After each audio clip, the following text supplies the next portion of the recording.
On this edition of Native Report, we interview noted artist Carl Gawboy and view his artwork that spans his career.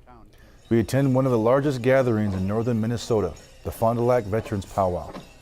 And we meet Vietnam veteran Tom Whitebird and hear about his experiences during a time of great social change across the United States. We also learn something new about healthy living and hear from our elders on this edition of Native Report. Production of Native Report is made possible by grants from the Shakopee-Mdewakanton Sioux community, the Blandin Foundation, and the Duluth Superior Area Community Foundation.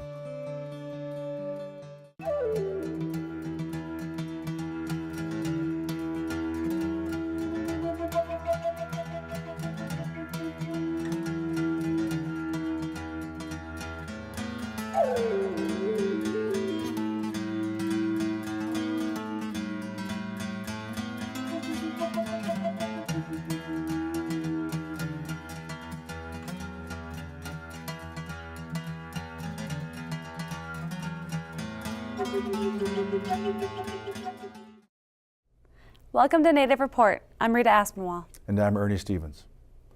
Carl Gawboy has had a storied career as an educator, historian, astronomer, and an artist. On a recent summer day, we sat down with Carl at his home near the shores of Lake Superior to talk about his time as an educator, his artwork, and future projects.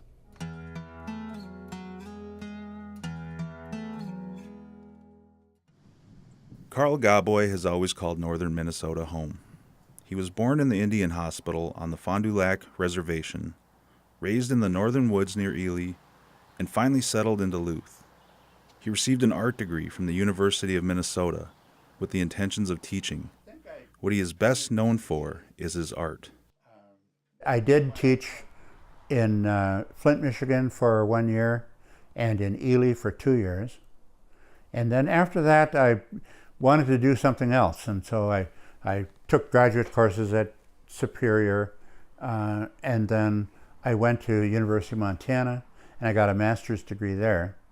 And I always was thinking I wanted to do something else, but I didn't know what it was. And then right about at that time, Indian Studies field just opened up, and they were looking for somebody to teach American Indian art. Usually places like the University of Minnesota had a music teacher, had a political science teacher and language teachers, but they didn't have an art teacher to teach American Indian art history. So not only did I get a job as a university college professor, but I had my own slides with me, so that made me twice as respectable in the academic field. I brought my own curriculum, so there was no question in my mind what I would be when I grew up. Well, what happened was, of course, by the time I went to college, it was agreed that I should do something to make a living. So in this case, it was being a teacher. And then I did my painting at home. One of the labels that I've had as an Indian artist was that the artist was the artist of the everyday. That is, I didn't paint mythology, and I didn't paint visionary work. I did Indian ladies skinning muskrats. I did the everyday work, sometimes far back in history, trappers, homemakers, harvesters, women working in gardens, things like that. The opportunity to visually depict the stories of the Ojibwe he had heard while growing up came when he was commissioned by his home reservation to do a series of murals at the Boys Fort Tribal Center. These have much meaning for Carl. That was the first time that I'd ever done that during my whole career. I purposely avoided doing mythological work. I thought there are many, many artists out there that are doing that, and let them do it. I'm going to do this. So when I started doing that, I thought maybe I could do a few, because I did the paintings the way I remembered when I heard them, and what I thought and what I visualized when I heard them. And I'm a realistic artist, so I had realistic images in my paintings. I mean, there's all kinds of myths about that the Ojibwe have, you know, how the chipmunk got its stripes and how the beaver got its flat tail. Well, I didn't want that. I wanted the big ones. The flood stories, the Nanabuju, and all the things that he did to create the world that we know today. So I wanted to do the big ones, and I had an opportunity to do those 7 murals that were mythic subjects. So then after I did those, I started doing astronomical legends. And I've been doing that for the last couple of years now. So it's kind of new. I don't know if there's any people out there who miss my old style, but it's I'm sort of doing this for a while. A true Renaissance man in every sense of the word. His interest in painting astronomical subjects combines his love for art, history, and science.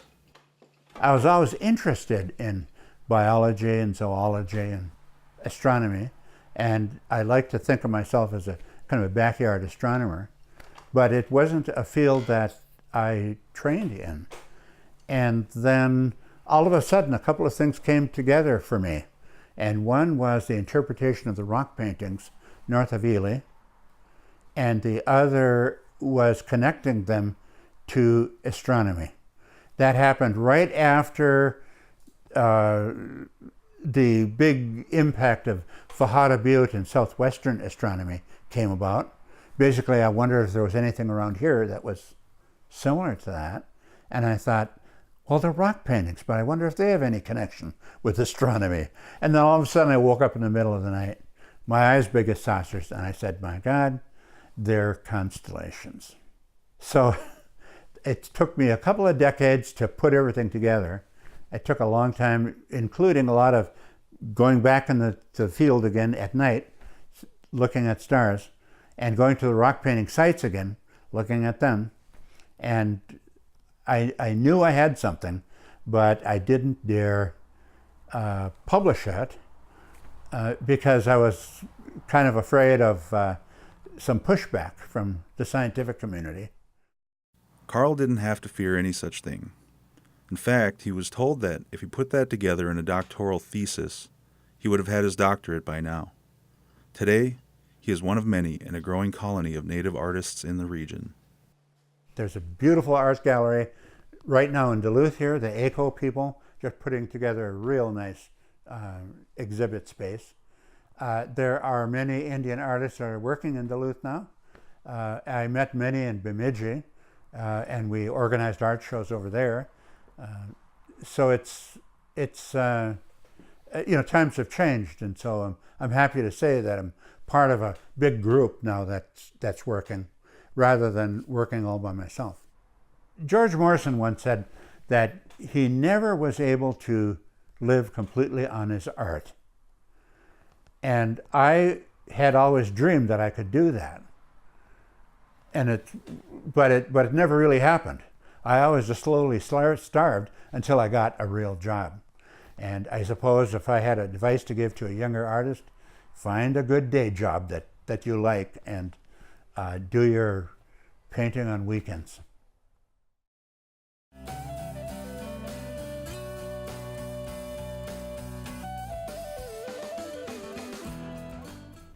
My friend Ron asked, what can I do about chronic constipation? This is a good question, and constipation is a much more common problem than people realize and can cause lots of problems that seem unrelated. Talking about this can be embarrassing, and people don't always discuss it with their healthcare provider. The digestive process is so automatic that most of us don't even think about it. In reality, this is a complex process and one of the most basic processes of life. When we eat something, the stomach sends a signal to the intestines to make way for the incoming food. This signal is called the gastrocolic reflex, and it causes different parts of the intestine to contract at different intensities. The entire intestine is about 25 feet long or so in an adult, and the last 6 feet or so are known as the colon. The last part of the colon is called the sigmoid colon, and this is where stool is stored prior to having a bowel movement, and this part responds to the gastrocolic reflex more than the rest of the intestine does. The small intestine has lots of loops to make it longer and still fit inside of us. This is a small diameter tube and is where we absorb the nutrients from our food, and the material in here is the consistency of toothpaste. If we excreted that material as our final digestive product, we would need to take in tremendous amounts of water to make up for the water loss. The job of the large intestine, or colon, is to absorb water and some salts from our stool, mostly water. If someone has a hard time getting stool out, the colon continues to pull water out, and this makes the problem worse, and this can become chronic. This can lead to bloating, cramping, nausea after eating, heartburn, burping, and GERD, or reflux. Sometimes this can be difficult to figure out, and a lot of time and resources can be spent trying to come to the right conclusion. Sometimes people don't think they're constipated, and treating it can be difficult, especially if this has been going on for a long time. If someone has been constipated for a long time, the colon itself can actually get stretched out and it begins to lose its ability to respond to the gastrocolic reflex. It can take a long time to get the colon to come down to its proper size and begin working properly again. The specialists say the range of normal for having a bowel movement is twice a day to twice a week. I don't know about you, but twice a week seems a little far apart. Having a diet with lots of fiber and fruits and vegetables is the best diet to prevent constipation. Lots of liquids are good, and of these, water is the best. There are very good medicines to treat constipation, and you can ask your provider about them. Narcotic pain medicines slow down the intestines and are famous for causing constipation. These medicines are being more and more found to be not safe, and trying to wean off them is a good idea. When I was a teenager, my friend Randy and I were wishing for all the things young people wish for: money, fame, and everything that comes with it. His dad worked outside and overheard us, and the thing he wanted mostly was dry feet. We thought that was crazy, but as I get older, I see what he meant. I was telling one of my 80-year-old patients about this, and he told me, "Dry feet are nice, but they don't hold a candle to a good poop." Remember to call an elder. They've been waiting for your call. I'm Dr. Arnie Vinio, and this is Health Matters.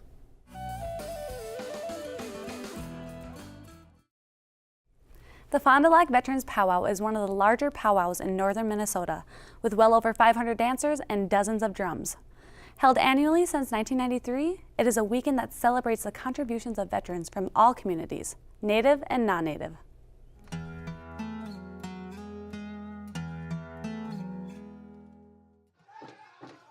As an eagle flew overhead, dancers made their way into the Meshkowazin Powwow grounds for grand entry at the Fond du Lac Veterans Powwow. This weekend is devoted to honoring the men and women who have served in the armed forces. On a good day, we have 800-900 dancers and other people, probably anywhere from that come and go, probably 3,000, 4,000. It's just for veterans. You know, our powwow is 3 days, and we have,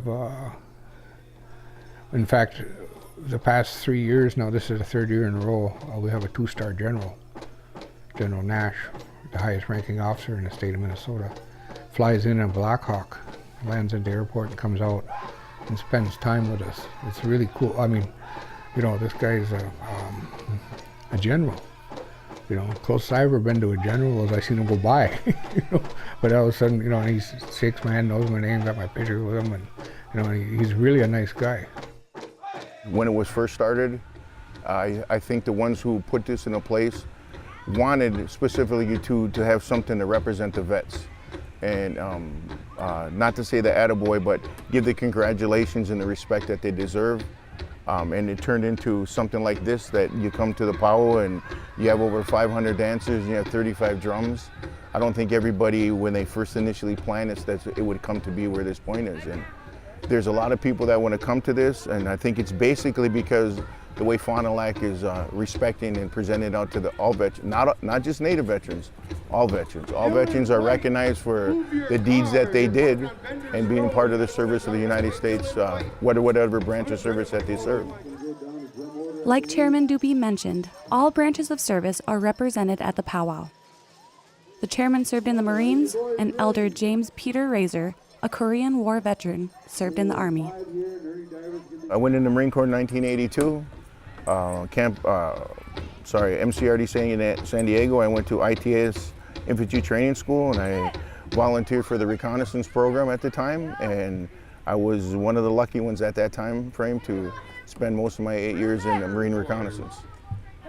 Well, I served 25 months in Korea. I mean, 15 months in Korea, but I think a little bit longer than that, because I was in Japan for a few weeks. I've been to other powwows. I've been to Mankato, Minneapolis, south of Minneapolis, Middyone, or what do you call it, and then Ho Chunk down in our area. So I see a few powwows. So what do you like about this powwow?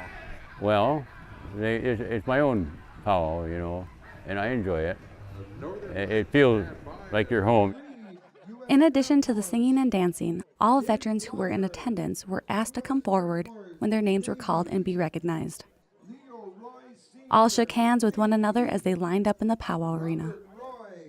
It's been a good success past 24 years even it's been, you know. I think I've been to every one in 24 years. What it basically is respect for them serving and putting their life on the line. That's what my feeling is. That's the way I do it. Even if they didn't go into war or nothing, they still served their time, you know, and they served their country. I think when you have something like this, you're bringing the kids out. Yeah, they may be running around and playing, but they're learning while they're doing it. It's the same thing when we were young. We would come and we would do our little thing and they would be dancing. The kids who don't dance, they're still learning from it. And as long as you hear the music, the drumming, and like the people tell us in our teachings, that it's a heartbeat of us. And that's what that drum is. And the kids will learn. They may not follow it when they think they should or their parents think they should, but at least they have that option to do it and they're being part of it. And as a community or a community people, this is what shows true community. And you just don't have to be from Fond du Lac. You can be anywhere. And for this day on the Veterans Powwow, it's not just about natives. It's about all veterans. And how we recognize the veterans and that acceptability with the outside communities, that's a unity principle. And the ones who weren't in the military may not understand that, but I think when they come to things like this and they see powwows and they see this kind of gathering and this amount of people there, they kind of start understanding that. And especially for your vets, you have the vets that come up and especially in the Vietnam era, and you thank them for their service and they go, at least we're not being spit on. And so that tells you something, you know, and how that respect should be. That helps them heal too. Oh yeah. This helps everybody heal. The biggest thing is to see those little kids out there when they're dancing and honoring us, doing the songs for us, veteran song, flag song, and stuff like that. And the little kids are out dancing, and when they're going around and they're around the circle, you know, and you're in the middle of it, and they go by, you know, and they, if you know them or whatever, you know, and the little guys they're waving at you. It's really good. We have a good powwow.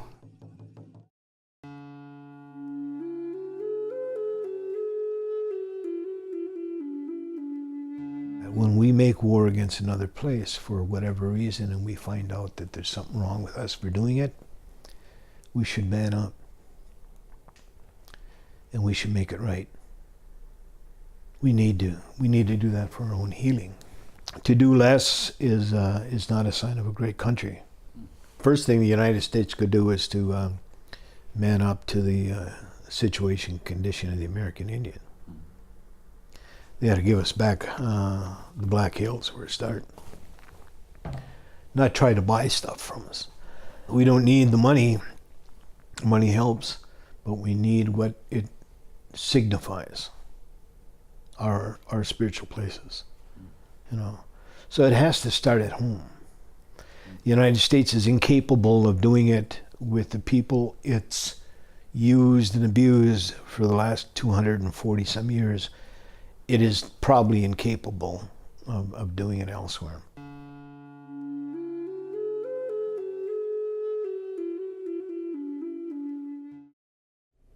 Tom Whitebird is the Fond du Lac Band of Lake Superior Chippewa's Veterans Services Officer, and since 2013 has helped numerous veterans find the services they need.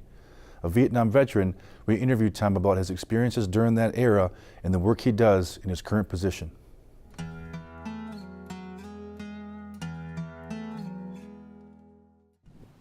It is days before the Fond du Lac Veterans Powwow, and Tom Whitebird is busy with last-minute preparations. But he also has other matters on his mind. He recalls receiving his draft notice on February 29, 1968, and 12 days later, reporting for duty. Well, I was young, and there was 50 of us from Carleton County here that went, and I knew just about everybody was my age, or I went to school with them. I was like 20-some that were just my schoolmates. To me, I kind of glad I did get drafted. I went to AIT in Fort Leonard, Missouri, and then from there I went to Fort Hood, Texas. In fact, when I was in Fort Hood, we got called to 1968 Democratic Convention in Chicago. There was 4,000 of us went from Fort Hood down to Chicago, to the Great Lakes Naval Base. And then we went to Chicago, downtown. I was on a driver on a Jeep. I was like 19 years old. And I lived in Chicago for a while, so I've seen all these buildings there where we were at, and it was kind of different. Like all of a sudden, they hand you a rifle and 6 clips of ammo and tell you if you're under fire, return fire. You know, 19 years old in a city that I grew up in. You know, it was really weird. You know, and then that convention, of course, we pushed everybody back with the stuff that we had there. It turned out where nobody really got hurt, thank God. He was a mechanic when he was sent to Vietnam, but they didn't need mechanics. They needed military police. We just ran convoys, escorts, is what we usually did for, you know, sometimes you get some new vehicles in or something would come into the Saigon Harbor, and then we'd get somebody to drive them, and then we'd escort them to wherever they're going and then come back. It was just more of like an escort guard service for them. Yeah, there was a few scary moments, you know. First thing we first got there, we landed in Benoit, and they were under mortar attack. We jumped off a TWA plane. They told us to run to the bunker and leave everything on the plane. We got off the plane, got into the bunker. The plane took off with everything we had. It took like a week to get our clothes back. You know, it just bang, you know, it was the realization right away, you know. And they got mortared a couple times while I was in Benoit for a week training, and it was different then, you know. You really realize where you're at after, you know. You see, we had a mess hall that was maybe 300-400 feet from us that got leveled. They landed a rocket right in the middle of it while we were there and blew us out of our beds. And I lost a couple close friends right in this area. Me and another guy from ESCO, we went with a guy from Moose Lake, and this guy was really big in basic training, and he wanted to get through basic training and get into the Army because his family was, and his name was Maroon Sarvla, and he got it. We helped him through basic. We call him Gramps. He was a big guy, big kid, and we helped him get through so he could get in, go on to the service. Helped him. You had to do physics, and if you passed it, then they keep you. Well, that's what we did for him. Worked quite a bit with him. And he was in Vietnam a week, and he got killed. Tom's tour in Vietnam ended a couple of months early due to a death in his family. He was home when he received a letter from one of his buddies who described a horrific attack. Came back, and 2 days after I left, our company had never been hit. Our company got hit. And I lost 7 of my good friends over there. They just came in one day, and Charlie come in at night where nobody, you know, everybody wasn't worried about anything, you know, because you figured you were safe with everybody around you, and it just, I mean, they hit the place, and I got a letter from one of my friends, and, you know, like I said, it was 7 of my, that I was with there and didn't make it. Vietnamese, they were very aggressive and very dedicated to what they were doing. That's what I should say, dedicated. They were, you know, they thought they were right, and that's just the way it was. When I landed in Travis Air Force Base, my aunt met me there because I was taking another flight back home. I was trying to get home as soon as I could. And she brought me civilian clothes, and I changed right inside.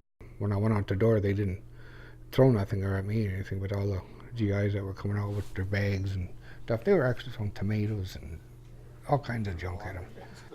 Tom said the passage of time does heal wounds, but maybe the psychological ones take longer. Today, Tom does what he can to help all veterans as Fond du Lac's Veteran Service Officer. It's hard to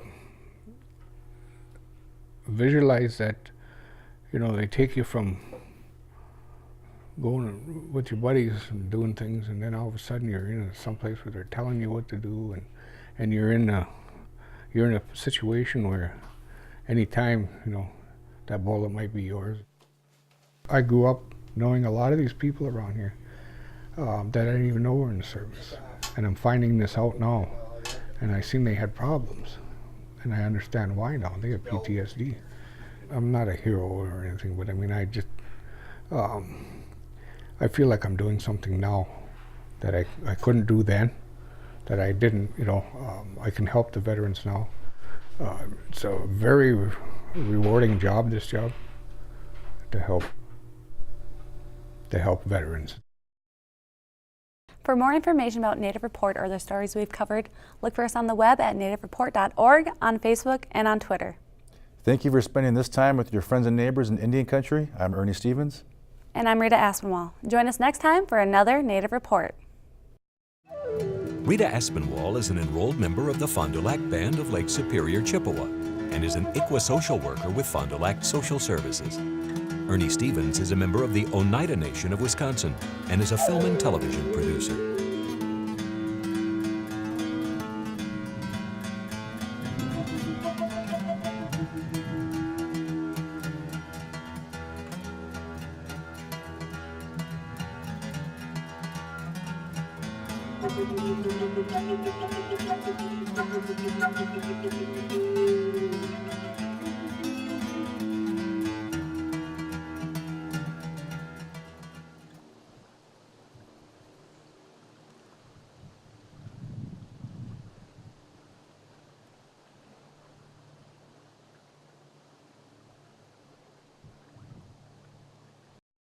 Production of Native Report is made possible by grants from the Shakopee-Mdewakanton Sioux community, the Blandin Foundation, and the Duluth Superior Area Community Foundation.